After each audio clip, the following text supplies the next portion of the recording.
श्री राम, कानपुर 10/7/47। प्रियवर, जय श्री गुरुदेव।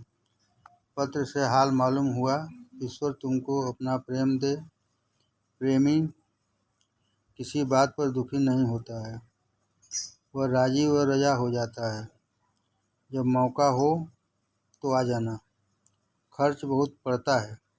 दुल्हन को दुआ। यहाँ सब कुशल है। हारिए न हिम्मत, बिसारिए न हरिनाम। जाहि विधि राखे राम, ताहि विधि रहिए। शुभकांक्षी दास प्रभु दयाल। कानपुर 7/9/47। प्रियवर सप्रेम, जय श्री गुरुदेव। मुफसिल हाल मालूम हुआ। परमात्मा से दुआ है कि आपको जल्द सेहत दें। इलाज ठीक है, चलने दो। दूसरे मामले सोच रहा हूँ और दुआ भी कर रहा हूँ। मालिक कोई रास्ता निकालेगा। ठाकुर से इस मामले में सलाह करना अच्छा है। दुल्हन को हम दोनों का प्रेम। किरण नमस्ते कहती हैं। पत्र जल्दी देना फिक्र है। शुभकांक्षी दास प्रभु दयाल।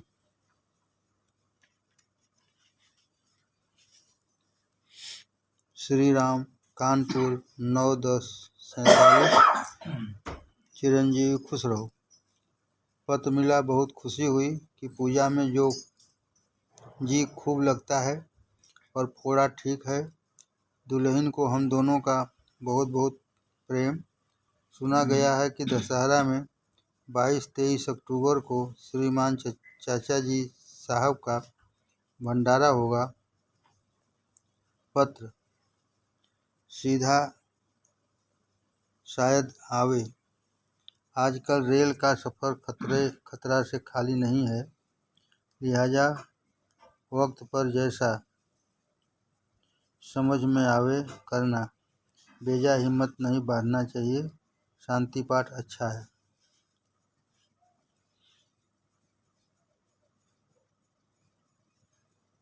दुआगो प्रभु दयाल। कानपुर 11/11/47। प्रियवर, जय श्री गुरुदेव। कृपा पत्र मिला। आपका हाल मालूम होकर तबीयत खुश हुई। कब तक यहाँ आने का इरादा है? जल्द लिखो। मैं बाहर जाने का प्रोग्राम बना रहा हूँ। दुल्हन को हम दोनों का दुआ अच्छा है। टाइप वगैरह सीख लीजिए। अब तो उसकी बड़ी कदर है। वहाँ पर लिखने का प्रबंध है। क्या इंतजाम आपका हुआ है? पटवारियान का तो समय बहुत कम रह गया है। ओवरसियर साहब वहाँ हैं कि नहीं? मैं इलाहाबाद आने को सोच रहा हूँ। दुआगो प्रभु दयाल। संत मत सत्संग के कुछ नियम। सत्संगियों के लिए कर्तव्य। नीचे लिखे हुए नियम खालिस सत्संगियों के वास्ते लिखे जाते हैं। ढुलमुल यकीन रखने वालों के लिए नहीं। पहला, इन सत्संगियों का पूरा विश्वास परमात्मा पर ही होना चाहिए। जिस तरह किसी आदमी को किसी चीज़ की तलाश है, लेकिन हर जगह मांगने पर कोई भी आदमी उसको वह चीज़ न देवे तो वह निराश होकर बैठ जाता है, इसी तरह वह हर एक भाई, बंधु, रिश्तेदार, दोस्त, अफसर, मातहत और राजा आदि सबसे निराश होकर रहे।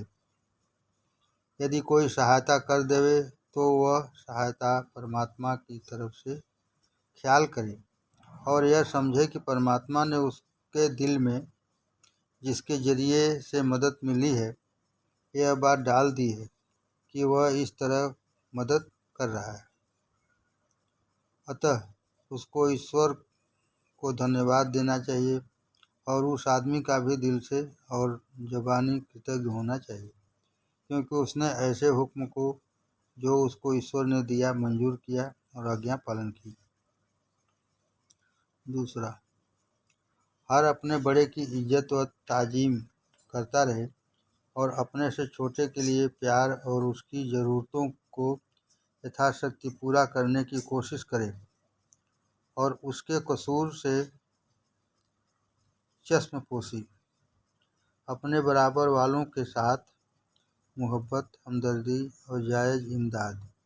जो लोग मुखालफत, विरोध पर बिला वजह आमादा रहें, उनसे बचाव और बेपरवाही, और इस तरह अपने आप को उनसे अलहदा रखने की कोशिश करनी चाहिए। जो लोग विरोध पर बिला वजह आमादा रहें, उनसे बचाव और बेपरवाही, और इस तरह अपने आप को उनसे अलहदा रखने की कोशिश करनी चाहिए। जिस तरह की दुनियादार अपने कर्जख्वाह से घबराता है या कंजूस अपना रुपया खर्च होने की वजह से, लेकिन अगर वे मदद चाहें तो उनका काम कर देना चाहिए और फिर अलग भाग जाना चाहिए। नफ़रत और नुकसान पहुंचाने और बदला लेने की कोशिश हरगिज नहीं करना चाहिए। हर एक आदमी के ऐब को छिपाना चाहिए और किसी का भेद अगर मालूम हो तो बिना उसकी इजाज़त कहीं जाहिर नहीं करना चाहिए। हर एक आदमी के ऐब को छिपाना चाहिए और किसी का भेद अगर मालूम हो तो बिना उसकी इजाज़त कहीं जाहिर नहीं करना चाहिए। अपने कसूर को फ़ौरन मान लेना चाहिए, हठ और जिद न करना चाहिए। नुक्ताचीनी की नज़र से बचते रहना चाहिए। अपना ऐब देखना चाहिए। दूसरों के ऐब की तरफ अगर नज़र जाती है तो उस ऐब से खुद सबक लेना चाहिए। किसी के ऐब की बुराई ज़बान से नहीं करनी चाहिए। किसी के ऐब की बुराई ज़बान से नहीं करनी चाहिए। मुमकिन है वही ऐब किसी वक्त तुम में भी आ जाए।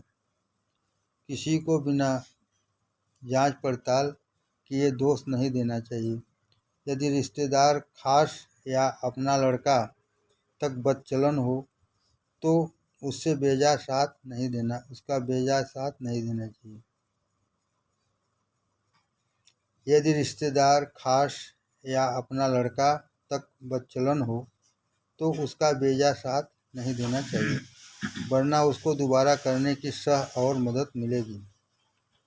अगर समझाने से न माने तो उसको छोड़कर अलग हो जाना चाहिए।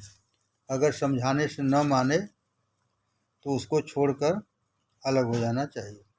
बेइज्जती और बुराई बुरे चाल चलन और व्यवहार से होती है। झूठा वादा करने से बेइज्जती होती है। बेइज्जती और बुराई बुरे चाल चलन और व्यवहार से होती है। झूठा वादा करने से बेइज्जती होती है। कर्ज लेना सबसे बुरा है, मगर निहायत ज़रूरत के वक्त लिया जा सकता है। ज़रूरत का मौका सोचने और समझने से मालूम हो सकता है। जो कर्ज नुमाइश की गरज से लिया जाता है उसका अदा होना कठिन हो जाता है।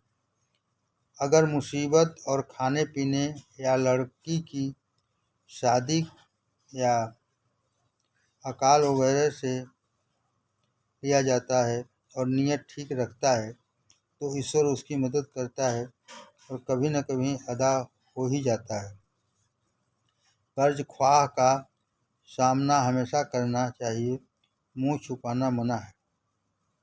घटना: निर्वाण एवं स्वर्गवास के 3 दिन पहले ही महात्मा जी, परम पूज्य महात्मा रामचंद्र जी साहब के नेत्रों से जल भर भर आता था।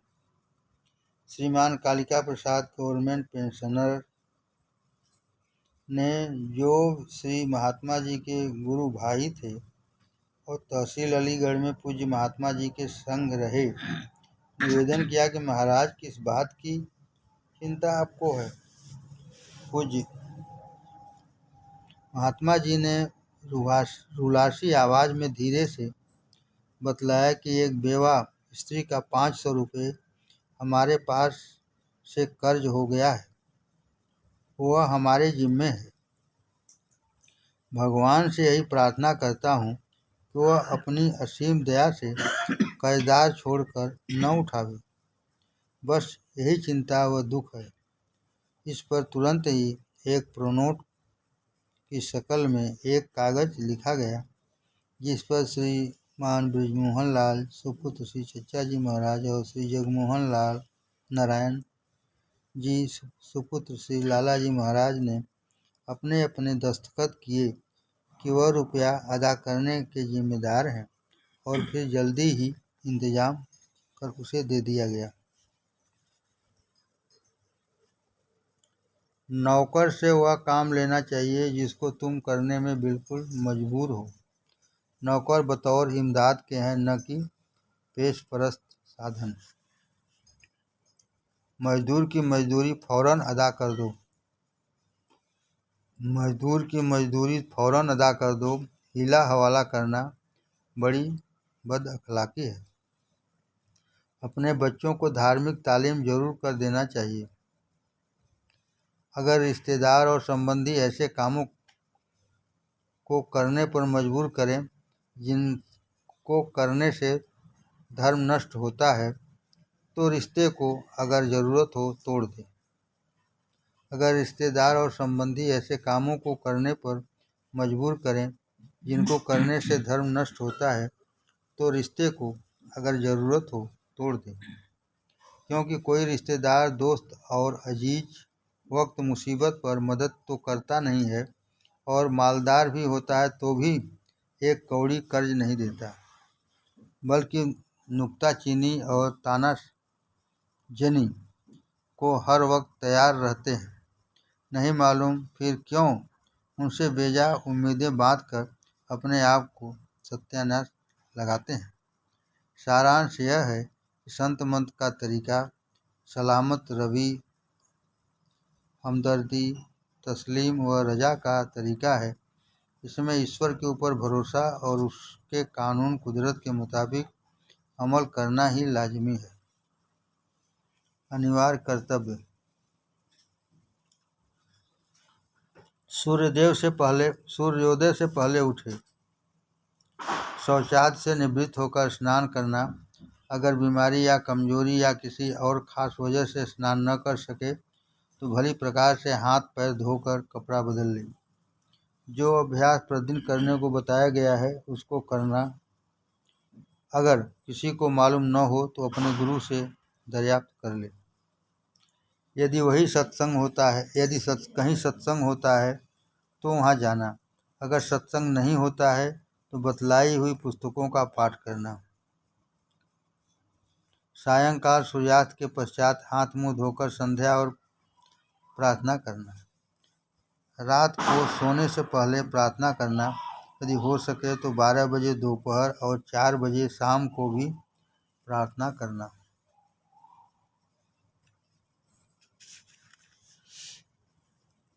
रात को तमाम बाल बच्चों आदि के साथ प्रार्थना व भजन करना और किसी बताई हुई पुस्तक या रामायण का पाठ करना।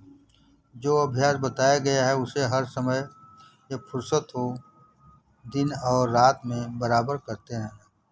जो अभ्यास बताया गया है उसे हर समय जब फुर्सत हो दिन और रात में बराबर करते रहना। अन्य कर्तव्य।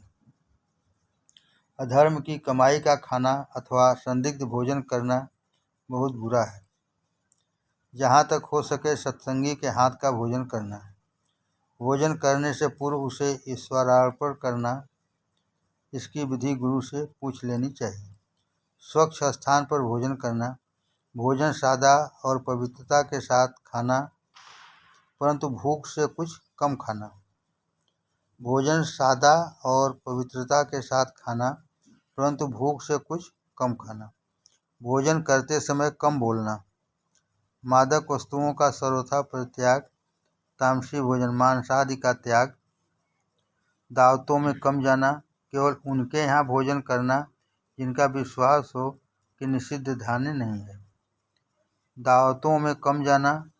और केवल उनके यहाँ भोजन करना जिनका विश्वास हो कि निषिद्ध धान्य नहीं है।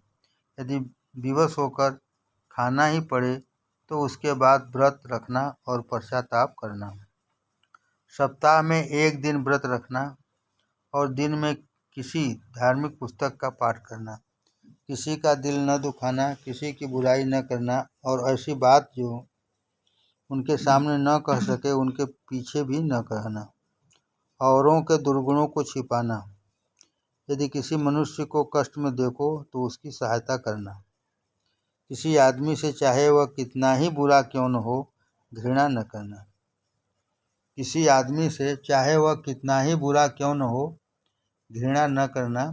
यदि उसके कर्मों से घृणा है तो उसके लिए प्रार्थना करना। यदि उसके कर्मों से घृणा है तो उसके लिए प्रार्थना करना।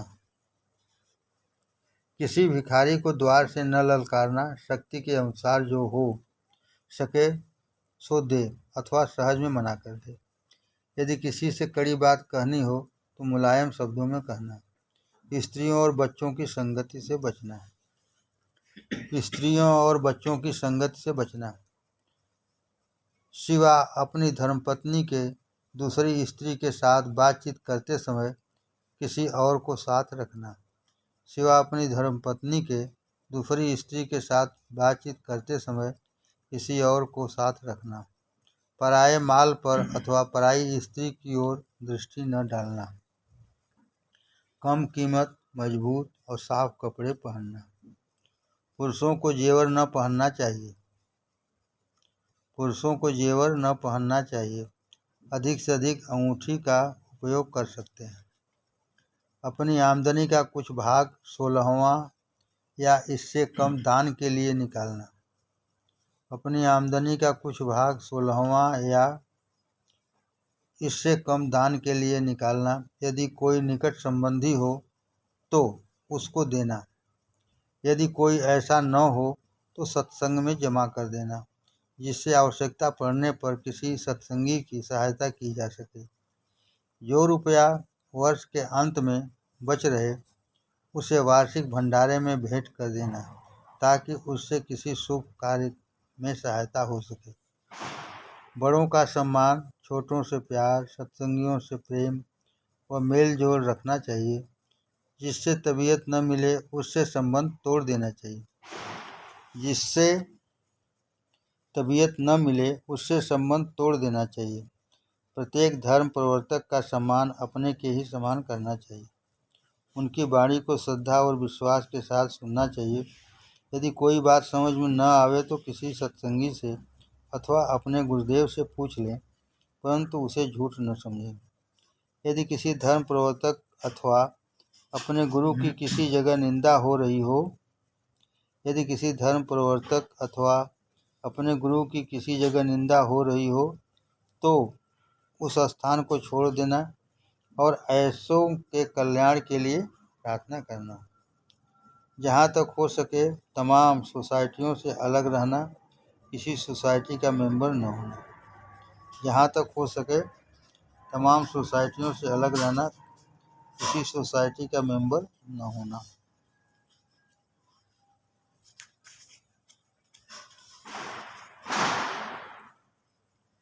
बच्चों को हिंदी जरूर पढ़ाना चाहिए, जिससे धार्मिक किताबें पढ़ने में आसानी हो। ब्याज न लेना और बदर्ज मजबूरी 4 आना सैकड़ा माहवारी लेना। जुआ किसी प्रकार का न खेलना। ताश, चौसर आदि से बचना उचित है। मुर्दे के साथ जाने का कोशिश करना। धीरे धीरे चलना और उसके लिए प्रार्थना करते हुए जाना। किसी संबंधी की मृत्यु पर जोर जोर से न रोना, वरन उसके लिए प्रार्थना करना। 10वां आदि की रस्में ठीक ढंग पर नहीं होती हैं और जानने वाले भी कोई बिरले हैं, अतएव इनसे कुछ लाभ नहीं।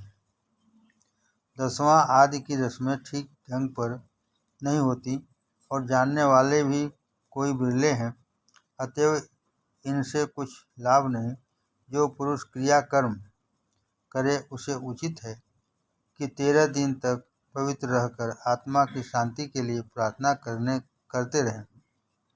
10वां 13वीं आदि पर यथाशक्ति दीन दुखियों को दान करें। 10वां 13वीं आदि पर यथाशक्ति दीन दुखियों को दान करें।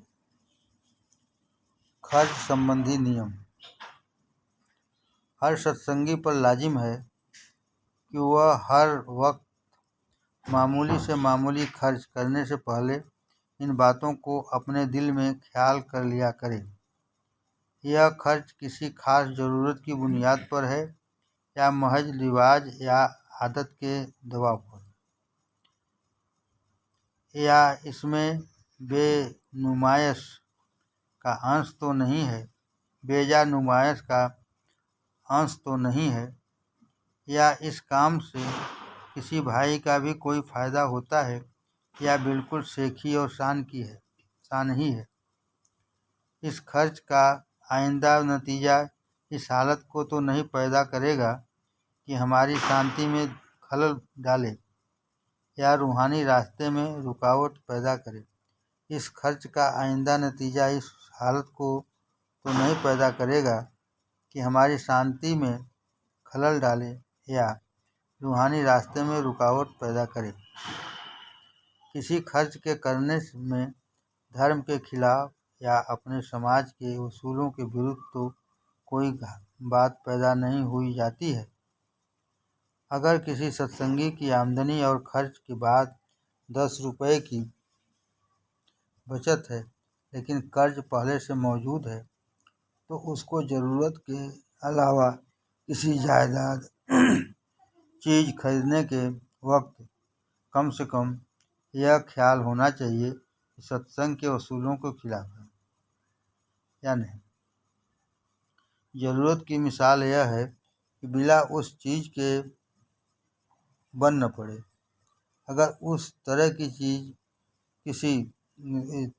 चीज़ें पहले से घर में मौजूद हैं और वह चीज़ चंद रोज़ इस्तेमाल में नहीं आएगी, तो यह ज़रूरत की चीज़ में दाखिल नहीं है। अगर उसी तरह की चीज़ पहले से घर में मौजूद है और वह चीज़ चंद रोज़ इस्तेमाल में नहीं आएगी, तो वह ज़रूरत की चीज़ में दाखिल नहीं है। माहवारी आमदनी का कोई हिस्सा ज़रूर अलग निकाल कर रखते रहना चाहिए, ताकि वक्त ज़रूरत के बिला दिक्कत काम आ सके। यह रकम भाइयों के ज़रूरी कामों की इमदाद में सर्फ होना चाहिए। यह रकम भाइयों के ज़रूरी कामों की इमदाद में सर्फ होना चाहिए। अव्वल खेरा वादहूँ दरवेश। सत्संगियों की दिनचर्या। सुबह सूरज निकलने के पहले प्रत्येक मनुष्य उठे। प्रत्येक मनुष्य नौकर की सहायता से घर की सफाई करने में लग जावे। कोई झाड़ू दे, कोई खाट उठाकर बिछौने को क्रम से तह करके एक ओर रखे, कोई अगोछा लेकर चीज़ों को झाड़ दे, इत्यादि इत्यादि। सब लोग शौचालय से निवृत्त होकर हाथ मुँह धोएं। अगर स्नान करने की ज़रूरत हो तो स्नान कर लें और संध्योपासन यथाशक्ति सूर्योदय के पूर्व समाप्त करें। संध्योपासन यथाशक्ति सूर्योदय के से पूर्व समाप्त करें। घर में एक विशेष स्थान पर या एक विशेष कमरा पूजा के लिए नियत कर लेना चाहिए। इसमें सुगंधित धूप सुलगानी चाहिए। कमरे में साफ चटाइयाँ बिछा दी जाएं। प्रत्येक मनुष्य अपनी अपनी साफ धोती पहन ले। पूजा अर्चना से आरंभ की जाए। एक मनुष्य पढ़े और सब उसको दोहराएं। चाहे भजन से प्रार्थना की जावे, एक मनुष्य भजन गावे, शेष सब सुने। 10 मिनट तक तल्लीन रहे, अंत में फिर प्रार्थना की जावे। यह सब कार्य 7 बजे तक हो जाना चाहिए। इसके उपरांत 15 मिनट तक व्यायाम करें।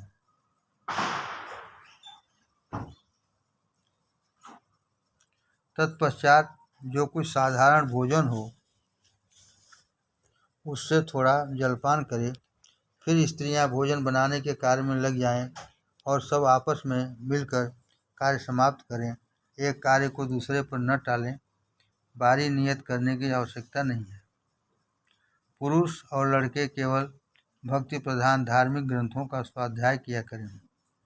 भोजन बनाने और खाने से जब स्त्रियां निवृत्त हो जाएं तो 1 घंटे तक विश्राम कर लें। 1 बजे तक यह कार्य समाप्त हो जाए। फिर स्त्रियां घर गृहस्थी का काम, सीना पिरोना इत्यादि 3 बजे तक करें। 3 बजे से 3:30 बजे तक स्त्रियां और बच्चे धार्मिक ग्रंथों का पाठ करें। 3:30 बजे से भोजन बनाने का कार्य सब मिलकर आरंभ करें। इस समय बुहारी लगाने का कार्य भी सम्मिलित है। सूर्यास्त होने के समय स्त्रियां और लड़के एक नियत स्थान पर मिलकर संध्योपासन करें, जो आधा घंटा से अधिक न हो। फिर भोजन करके सब मनुष्य कुछ टहल कर बाहर बैठकर सत्संग करें। पुस्तक संबंधी या जबानी वार्तालाप के विषय पश्चात ध्यानादि में सत्संग करें। व्यर्थ वार्ता, पर निंदा, चुगली कभी न करना चाहिए। व्यर्थ वार्ता, पर निंदा, चुगली कभी न करना चाहिए। अधिक से अधिक 10 बजे तक अवश्य सो जाना चाहिए और 2:45 बजे उठना चाहिए। अधिक से अधिक 10 बजे तक अवश्य सो जाना चाहिए और 2:45 बजे उठना चाहिए। ईश्वर के दरबार में दुआ। प्रत्येक साधक को ईश्वर से दुआ मांगनी चाहिए। पीर से उल्फत हो मुझको, हूँ फना पीर शेख में, या इलाही रामचंद्र औलिया के वास्ते।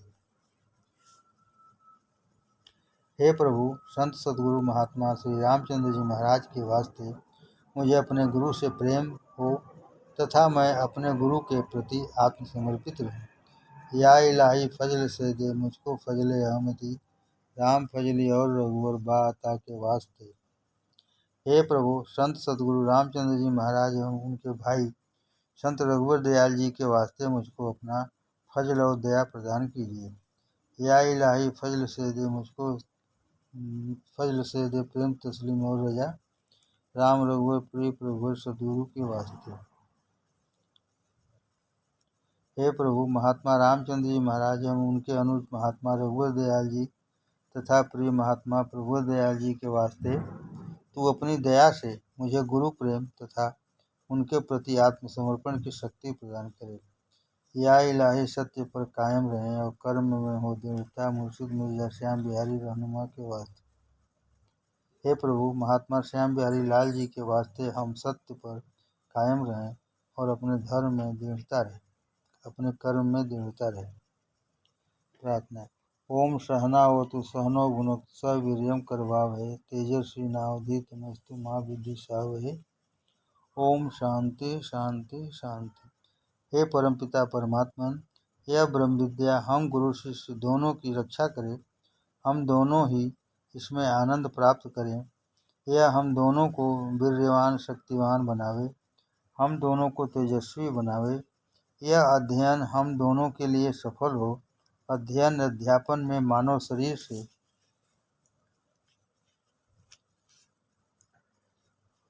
भूल हो ही जाती है, इस कारण हम एक दूसरे से द्वेष न करें, परस्पर प्रेम से ही पलें, पोषित हों और बढ़ें।